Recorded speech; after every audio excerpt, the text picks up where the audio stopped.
Yes, we did build it, and now we are giving it away. The Obama administration about to hand over control of the Internet. Governor Mike Huckabee back on that next.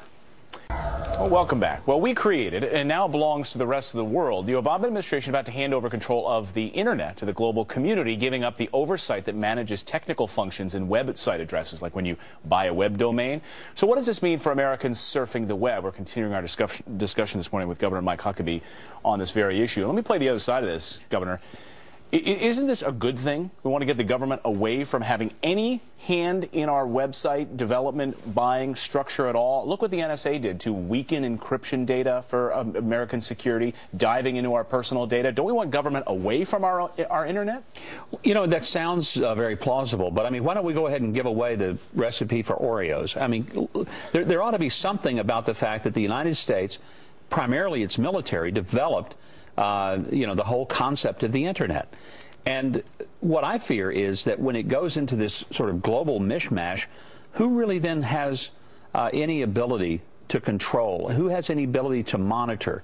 I do have fears because of what the NSA has done. I mean, I think we all are shocked by the abuse of power, but I'm not sure that the answer to that is to say, let's give it to some nebulous global world here that includes the Russians and God knows who, the Chinese. Well, and they've asked in the past. Exactly. And it's only because the Obama administration has really alienated the rest of the world. Yeah. The opposite of what they promised to do, that we're under all this pressure to give it up. But hasn't the last week watching the Malaysians mishandle this investigation reminded you that whatever our faults, we're still the most competent, honest country on earth by a wide margin? So why would we give up control of something as vital as the Internet? Yeah, why don't we just clean up the kitchen rather than to abandon it? And I think that's kind of what I'm seeing with the Internet. It's almost as if rather than admit that we've made some stupid and even some unconstitutional mistakes in invasion of privacy, let's clean up our act, but let's not give away the whole process. Well, let's dive a little bit more deeply in this, because this is an outside government contractor is what we're talking about. ICANN, which is the government would give up control of ICANN. Again, third party, a government contracted agency. So if that's the case, then should we create another agency that actually has more teeth than an outside government contractor, put it inside the government, really take control of the Internet? You know, in a perfect world, there would be congressional oversight, and it would actually mean something, and there would be accountability, and there would be reportability, and there would be a clear understanding of who is managing it day by day.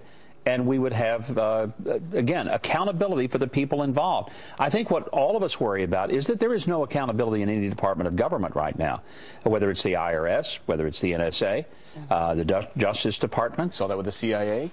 And so people are sort of probably saying, well, this doesn't matter. But it does matter in the long term, because the Internet is really the glue that holds the world together today, more than any other structure.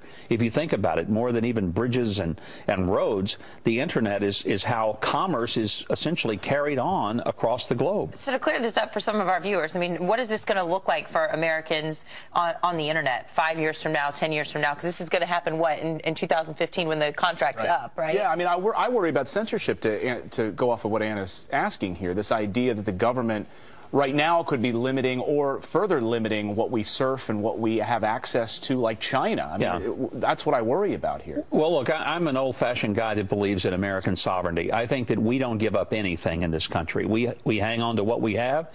We're a sovereign country. People want to use our ideas, fine. We'll share them. But we're going to own them, because if we develop it, then it's ours. And if you want to accept that, fine. If you don't, then develop your own Internet and spend the resources to do it. Our tax dollars helped design this. Right. And so, the fact that we're just going to act like, oh, well, anybody can have a piece of it. Yeah. I'm sorry, I don't buy that. Dig your own Panama Canal. There you go. I agree go. completely. And then Al Gore built it. Governor, what's coming up on your show tonight, real fast? Well, we're going to do some updates on the airplane story. We also have Major Rusty Bradley, who's probably one of the greatest experts on what's going on in Afghanistan. He'll be there to talk about it as well. And so we hope folks will watch at 8 o'clock Eastern. We will. Right here on the Fox News Channel. Thanks, Governor. Thanks, Governor.